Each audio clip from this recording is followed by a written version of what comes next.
मुंडरे नकली लंबा चुट्टी मुहरे नकली लंबा दाढ़ी आउ निश लगेले। देहरे गेरुआ वस्त्र पिंधि साधु बेशरे डीएसपी सार पहुंचीगले थाना रे।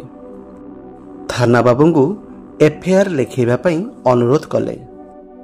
हेले थाना बाबू एफआईआर लिखेबे कौन साधु बेशधारी डीएसपी सार को हाजत रे पुराई लाठी रे पिटिले। एहा परे थाना भितरे एक एमिति घटना घटिला शुणिले आपणक रूम टांकुरी उठिबो। हेले काहींकी जने डीएसपी को साधु बेश धरिबा को पड़ला। कौन थिला से भयानक सत? आउ थाना भितरे साधु बेशधारी जन डीएसपी को काहींकी माड़ मरा गला। यह एक एमिति एक घटना जहा शुणिला परे आपणक रूम टांकुरी उठिबो, आपणक मुंड घुरेई दबो। आज सत्य घटनाटी मध्यप्रदेश उज्जयिनी सहर में 2013 मसीह घटी। आज वीडियो देखिया परे आप निश्चित कहिबे जे डीएसपी सार परी मनीष ए दुनिया रे विरल। उज्जयिनी रे जय डीएसपी काम करुथिले, तांको नाम थिला रवि वर्मा। आपण माने जानिथिबे कि उज्जयिनी हेउछि एक धार्मिक आउ एक सांस्कृतिक सहर। ए सहर को बहु दूररू साधु सन्थ आसी थांती। प्राय सेठारे साधु सन्थंकर मिलन होइथाए। दिने वाराणसीरू साधु मानकर गोटे दल उज्जयिनी आसीथिले। किछि पुलिस कर्मचारी सेमानकु टंका मागिबारे लागिले। जणे साधु कहिले, पुओ मु जणे साधु, मो पाखरे टंका केउठु आसीबो? मते काहेकि टंका मागुछ? पुलिस बाबू तांकु देखि हसिबारे लागिले आउ अपमानजनक शब्द कहिबारे लागिले। विद्रूप करी कहिले कि आरे एमाने तो भिकारी दल, एमाने टंका कोठु देबे? चलो एठारू आउ केबे भी ए रास्ता दे जीवनी। साधु कहिले, पुओ तू गोटे बड़ लोक, आउ तोर प्रतिष्ठा भी अछि, तापरे भी तू जने बड़ साधुंग सहित एमिति व्यवहार करुछु? पुलिस बाबू कहिले, चलो जाओ एठू, ज्ञान बांटिबा दरकार नाही। मंदिर जाई भजन कर, तापरे भोजन कर, एठारे प्रवचन सुनाओनी। साधु माने पळेइले। पुणी द्वितीय दिन जेतेबेले सेमाने सेई रास्ता देई बाहरिले, से पुलिस बाबू जनक आउ थरे तांकु हैरान करिबा आरंभ कइदेले।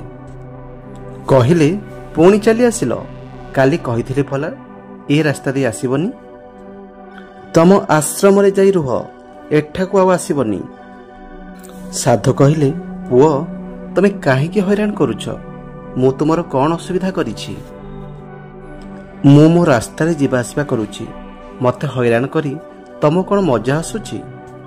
पुलिस बाबू जनक कहिले कि ठीक अछि, तमे जदि चाहुछ मु तुमको हैरान न करे ताहेले 500 टंका देई दियो। तापरे साधु जनक कहिले, पुओ मु 500 टंका कोठु आनिबी? आमे साधु माने मागी जाची खाउछु, तमे मते 500 टंका मागुछ कौन? से पुलिस बाबू जनक आउ थरे से साधु जनकर अपमान करिबा आरंभ कइदेले। एमिति एमिति सबुदिन चलिला। से साधु जनक अतिष्ठ होई दिने थाना रे पहुंचिले पुलिस बाबूंक विरुद्ध रे एफआईआर दबा पई। हेले थाने थिबा अधिकारी साधु जनकर रिपोर्ट लिखिबा पई मना करिदेले। आउ से साधु जनकु थानारू धक्का मारी बाहर को काढिदेले आउ कहिले कि जेमिति आउ केबे भी थाना को आसीबनी। ए घटना परे कहानी रे एक विराट बड़ मोड़ आसीबाकू जाउछि। आमको उत्साहित करिया पई एबे ही वीडियोटी को लाइक कर दियंतु एवं जेउ माने निज ना आउ गाँ ना कमेंट बॉक्स लिखिबे, परवर्ती वीडियो रे तांको ना प्रकाश करा जिवो।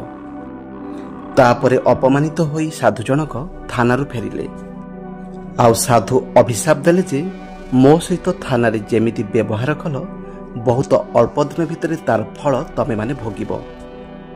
तमर चाकरी नथिबो, कहार भी चाकरी नथिबो, एमिति अभिशाप देई साधु जनक सेठारू पळेइले। पुणी किछि दिन परे से पुलिस बाबू जनक साधु जनकु हैरान करिबारे लागिले। साधु जनक एबे थकी जाइथिले, हारी जाइथिले आउ भाबुथिले ଆଉ ଭାବୁଥିଲେ କି ଏମାନଙ୍କ ନାଁରେ ଅଭିଯୋଗ ମୁଁ କେଉଁଠି କରିବି। ଆଉ ସେ ସାଧୁ ଜଣକ ଅନ୍ୟ ଏକ ଅଞ୍ଚଳର ପୋଲିସ ଥାନାକୁ ଯାଇଥିଲେ। ସାଧୁ ଜଣକ ସେଠାକୁ ଯାଇ ନିଜ ରିପୋର୍ଟ ଲେଖିବା ପାଇଁ ଚାହିଁଲେ, ହେଲେ ସେଠାରେ ଥିବା ଥାନାଧିକାରୀ ଏବଂ ପୋଲିସମାନେ ରିପୋର୍ଟ ଲେଖିବା ପାଇଁ ମନା କରିଦେଲେ। କାରଣ ସାଧୁଙ୍କର ଅଭିଯୋଗ ଜଣେ ପୋଲିସ ବାବୁଙ୍କ ବିରୁଦ୍ଧରେ ଥିଲା। ଆଉ ଜଣେ ପୋଲିସ ହୋଇ ଆଉ ଜଣେ ପୋଲିସ ବିରୁଦ୍ଧରେ ଏଫଆଇଆର ଲେଖିବା ପାଇଁ ପୋଲିସ ବାବୁମାନେ ମନା କରିଦେଲେ। ନିରାଶ ମନରେ ସାଧୁ ଜଣକ ଥାନାରୁ ବାହାରୁଥିଲେ। ଆଉ ଠିକ୍ ସେତିକି ବେଳେ ଡିଏସ୍ପି ସାର୍ ଥାନା ଭିତରକୁ ପଶିଲେ। ସେଠାକୁ ଡିଏସ୍ପି ରବି ଶର୍ମା ସାର୍ ଏକ କେସ୍ର ଇନକ୍ୱାରି କରିବା ପାଇଁ ଆସିଥିଲେ। ଡିଏସ୍ପି ସାର୍ ଜଣେ ସଚ୍ଚୋଟ କର୍ତ୍ତବ୍ୟନିଷ୍ଠ ପୋଲିସ ଅଫିସର ଥିଲେ। ତାଙ୍କର ହିନ୍ଦୁ ସଂସ୍କୃତି ଆଉ ପରମ୍ପରା ଉପରେ ଗଭୀର ଆସ୍ଥା ଆଉ ବିଶ୍ୱାସ ଥିଲା। ତାଙ୍କର ସକାଳ ମନ୍ଦିର ଦର୍ଶନଠାରୁ ଆରମ୍ଭ ହୋଇ ରାତି ଠାକୁରଙ୍କ ନାମରେ ହିଁ ଶେଷ ହେଉଥିଲା। ସାଧୁଙ୍କୁ ନିରାଶ ମନରେ ଫେରୁଥିବାର ଦେଖି ତାଙ୍କୁ ଅଟକେଇଲେ। ତାଙ୍କ ପାଦ ଛୁଇଁ ନମସ୍କାର କଲେ। ପଚାରିଲେ, ସାଧୁ ବାବା, ଆପଣ ପୋଲିସ ଷ୍ଟେସନକୁ କାହିଁକି ଆସିଥିଲେ? କ'ଣ ଅସୁବିଧା ହୋଇଛି? ସାଧୁ ଜଣକ ବୁଝିଗଲେ କି ଇଏ ନିଶ୍ଚିତ ଜଣେ ବହୁତ ବଡ଼ ଅଧିକାରୀ। ସାଧୁ ଜଣକ କହିଲେ କି, ବାବା, ମୋତେ କିଛି ଦିନ ହେଲା କିଛି ପୋଲିସ ଅଫିସର ହଇରାଣ କରୁଛନ୍ତି। ମୋତେ ଅପମାନ କରୁଛନ୍ତି, ମୋତେ ଗାଳିମନ୍ଦ କରୁଛନ୍ତି, ମୋତେ ଟଙ୍କା ମାଗୁଛନ୍ତି, ଆଉ ଯୁଆଡ଼େ ବି ଗଲେ ମୋ ପିଛା ଛାଡ଼ୁନାହାନ୍ତି। ସାଧୁ ବାବାଙ୍କୁ ଡିଏସ୍ପି ସାର୍ ଥାନା ଭିତରକୁ ଡାକିକି ନେଇଗଲେ। ତାଙ୍କଠାରୁ ପୁରା ଘଟଣା ପଚାରି ବୁଝିଲେ। ତାପରେ ଯେଉଁ ଅଫିସର ତାଙ୍କ ଏଫଆଇଆର ଲେଖିବା ପାଇଁ ମନା କରିଥିଲେ ତାଙ୍କୁ ଡକେଇଲେ। ଆଉ ପଚାରିଲେ କି, ତମେ ସାଧୁ ବାବାଙ୍କ ଏଫଆଇଆର କାହିଁକି ଲେଖେଇଲନି? ସେ ଅଫିସର ଜଣକ କହିଲେ କି, ସାର୍, ଏଙ୍କ ପାଖରେ କିଛି ବି ପ୍ରମାଣ ନାହିଁ, ଆଉ ସେ ଠିକ୍ ସେ କହି ବି ପାରୁନାହାନ୍ତି, ତେଣୁ ଏଫଆଇଆର ଲେଖିନି। ଡିଏସ୍ପି ସାର୍ କହିବା ପରେ ସେ ଅଫିସର ଜଣକ ସାଧୁ ଜଣଙ୍କର ଏଫଆଇଆର ଲେଖେଇଲେ। ତାପରେ ଡିଏସ୍ପି ସାର୍ ପଚାରିଲେ କି, କିଏ ସେ ପୋଲିସ ଅଫିସର? ସାଧୁ ଜଣକ କହିଲେ କି, ବାବା, ସେ ଅଫିସର ଜଣକ ଏବେ ବି ସେଠି ଛିଡ଼ା ହୋଇଛନ୍ତି। ତାପରେ ସାଧୁଙ୍କୁ ନିଜ ଗାଡ଼ିରେ ବସେଇ ଡିଏସ୍ପି ସାର୍ ସେହି ସ୍ଥାନକୁ ଗଲେ। ଆଉ କିଛି ଦୂରରେ ରହି ସେ ପୋଲିସ ବାବୁଙ୍କୁ ଦେଖି ଚିହ୍ନିଗଲେ। ତାପରେ ସାଧୁ ବାବା ଆଉ ଡିଏସ୍ପି ସାର୍ ଥାନାକୁ ଫେରିଲେ। ଡିଏସ୍ପି ସାର୍ ଭାବିଲେ କି କାର୍ଯ୍ୟାନୁଷ୍ଠାନ ନେବା ପାଇଁ ମୋତେ କିଛି ପ୍ରମାଣ ଦରକାର। କାରଣ ସାଧୁ ବାବା ମିଛ ବି କହିଥାଇ ପାରନ୍ତି, କିମ୍ବା ବୟସାଧିକ୍ୟ କାରଣରୁ ତାଙ୍କ ମାନସିକ ଅବସ୍ଥା ଠିକ୍ ବି ନଥାଇପାରେ। ଯେମିତି ହେଲେ ବି ମୋତେ ସତ ଜାଣିବାକୁ ପଡ଼ିବ। କାରଣ ସତ ଯଦି ଜଣାପଡ଼ିଯିବ ତାହେଲେ ପୋଲିସ ବଦନାମ ହେବ, ସହର ବି ବଦନାମ ହେବ। ଏମିତି ଘଟଣାକୁ ମୋତେ ରୋକିବାକୁ ହିଁ ପଡ଼ିବ। ତେଣୁ ଡିଏସ୍ପି ସାର୍ ପୁରା ପ୍ଲାନିଂ କଲେ। ପରଦିନ ନିଜକୁ ସାଧୁ ବେଶରେ ସଜେଇଲେ। ମୁଣ୍ଡରେ ଲମ୍ବା ଚୁଟି, ମୁହଁରେ ଲମ୍ବା ଦାଢ଼ି ଆଉ ନିଶ ଲଗେଇବା ସହିତ ଗେରୁଆ ବସ୍ତ୍ର ପିନ୍ଧି ପୁରା ସାଧୁ ବେଶରେ ନିଜକୁ ସଜେଇଲେ। ଆଉ ସେ ସେହି ସ୍ଥାନକୁ ଗଲେ ଯେଉଁଠି ସାଧୁ ବାବାଙ୍କ ସହିତ ପୋଲିସ କର୍ମଚାରୀ ଖରାପ ବ୍ୟବହାର କରୁଥିଲେ। ହେଲେ ସେଦିନ ସେ ପୋଲିସ ବାବୁ ଜଣକ ସେଠାରେ ନଥିଲେ। ତେଣୁ ଡିଏସ୍ପି ସାର୍ ଭାବିଲେ କି ପୋଲିସ ବାବୁ ଜଣକ ତ ଏଠାରେ ନାହାନ୍ତି, ଏବେ ମୁଁ କ'ଣ କରିବି? ତାପରେ ସେ ସେହି ପୋଲିସ ଷ୍ଟେସନରେ ପହଞ୍ଚିଲେ ଯେଉଁ ଷ୍ଟେସନରେ ସାଧୁ ବାବାଙ୍କ ଏଫଆଇଆର ଲେଖିବା ପାଇଁ ମନା କରିଦେଇଥିଲେ, ଆଉ ଥାନାରୁ ଧକ୍କା ଦେଇ ବାହାର କରିଦେଇଥିଲେ। ଯେତେବେଳେ ସାଧୁ ବେଶରେ ଥିବା ଡିଏସ୍ପି ସାର୍ ଥାନା ଭିତରକୁ ପଶିବା ପାଇଁ ଉଦ୍ୟମ କଲେ, ଜଣେ ପୋଲିସ କର୍ମଚାରୀ ଆସି ତାଙ୍କୁ ବାହାର କରିଦେଲେ। କହିଲେ, ଥାନାରେ ତମର କ'ଣ କାମ? ଏଠାରୁ ବାହାର। ଏଠି ସାଧୁଙ୍କ ପାଇଁ ଜାଗା ନାହିଁ। ସାଧୁ ବେଶଧାରୀ ଡିଏସ୍ପି ସାର୍ କହିଲେ କି, ବାବା, ମୋତେ କିଛି ଲୋକ ହଇରାଣ କରୁଛନ୍ତି, ମୋତେ ରିପୋର୍ଟ ଲେଖେଇବାର ଅଛି, ମୋତେ ଟିକେ ସାହାଯ୍ୟ କରନ୍ତୁ। ତଥାପି ସେ ପୋଲିସ ଅଫିସର ଜଣକ ସାଧୁ ବେଶଧାରୀ ଡିଏସ୍ପି ସାର୍ଙ୍କୁ ଥାନା ଭିତରକୁ ଛାଡ଼ିଲେନି। ହଠାତ୍ ସେ ପୋଲିସ କର୍ମଚାରୀଙ୍କର ଫୋନ୍ ଆସିଲା। କଥା ହେବା ପାଇଁ ସେ ସାଇଡ୍କୁ ଚାଲିଗଲେ। ଏହି ସୁଯୋଗରେ ଡିଏସ୍ପି ସାର୍ ଥାନା ଭିତରକୁ ପଶିଗଲେ ଆଉ ଥାନା ଅଧିକାରୀଙ୍କୁ ନିଜ ରିପୋର୍ଟ ଲେଖିବା ପାଇଁ ଅନୁରୋଧ କରିବାରେ ଲାଗିଲେ। थाना बाबू भी तांको गाली कले आउ कहिले कि मूर्खटे गिरे साधुंकर रिपोर्ट एठी लेखाई पारिबनी जोठु आसीथिलो सेठाको पळाओ एईटा तुम आश्रम कि मंदिर नुहे जे मुह उठे पळै आसछ एठी तुमको किछि भी साहाय्य मिलिबनी जाओ पळा एठू।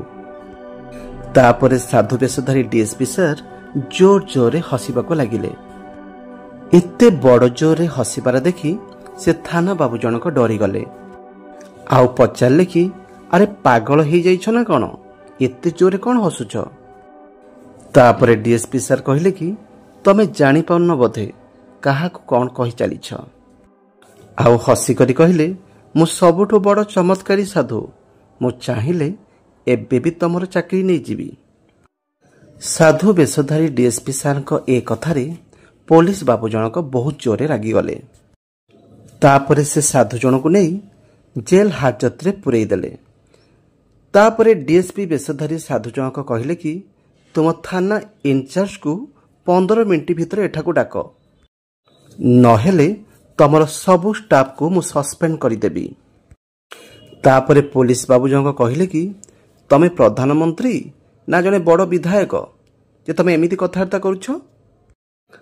तापरे डीएसपी सर से हाजत भितरे निजर रूप देखाइले नकली दाढ़ी आ चुटी काढ़िले निश भी काढ़िले गेरुआ पोशाक खोली निजर रूप देखाइले। एसबु देखि से पुलिस बाबू जनक चमकी पड़िले आ पचारे कि सर आपण किए आपण बेश बदलई एठाऊ कौन पाई आछंती। सेठू डीएसपी सर कहले कि मु तुम जिलार डीएसपी जेमिति डीएसपी पुलिस शुणिछंती तांको मुंडरे वज्र पड़ीगला पाद तळु जेमिति माटी खसीगला। पुलिस बाबू जनक डीएसपी सर को जानिथिले भी एमिति बेसरे केबे देखि नथिले तेणु से चिन्ही न पारी पचारि देले। सेठू डीएसपी सर रागिकी कहले कि किछि दिन तळे जणे साधु एठाकू रिपोर्ट लिखिया पई आसीथिले हेले तुम थाना बाबू से साधु जनकर रिपोर्ट लिखेलेनी से थाना बाबू जनक कुआडे गले। से साधु को सी अपमान करथिले तांको ठारू टंका मागुथिले। सेठू से थाना बाबू जनक थानार सबु ऑफिसर को फोन करी डकैले। किछि समय परे आसी समस्ते एकाठी हेले। तापरे थाना बाबू जनक कहले कि सर देखंतु किए से ऑफिसर। तापरे डीएसपी सर आगे कहले कि तम थाना रे कौन सब चली तमे माने से साधु को काहे की हैरान करूछ तांकर असुविधा अछि तांकर भी जीवन अछि से जने साधु तांकर काठो किछि लेन देन नाही से माने पूजा पाठ करूछंती तमे माने ताको काहे की हैरान करूछ कोन एइथि पई तमको पुलिस चाकरी मिलिछि तमे माने कोन एइथि पई पुलिस होइछ जे गरीब और असहाय को हैरान करिवो। सेठारे जेते भी पुलिस ऑफिसर थिले समस्ते हाथ जोड़ी डीएसपी सर को क्षमा मागिले हेले डीएसपी सर कहले कि मते सेही ऑफिसर को मो सामना को आनो जे साधु जन को अपमानित करिछि।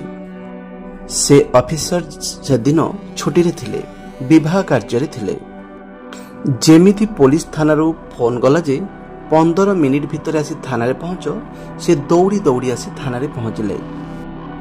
डीएसपी सर तांको पचरा उचरा कले आउ कहले काहे कि तमे से साधु को हैरान करूथल तमे काहे कि तांको गाली गुलस करूथल तमे काहे कि तांको टंका मागुथल।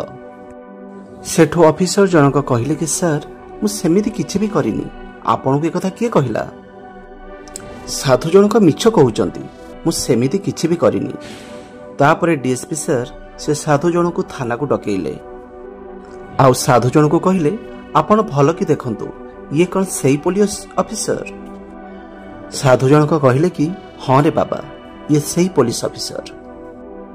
तापरे समस्त सामना रे डीएसपी सर से पुलिस ऑफिसर जन को बहुत गाली कले एपरिकी बस शूट करैले आउ कहले कि आज ठारू तुमको थाना को आसवा दरकार नहीं तुमको सस्पेंड करागला। से ऑफिसर जनक जो भूल करथिले से भूल से अंचल केही भी करि नथिले। एहा परे साधु माने डीएसपी सर को धन्यवाद देले।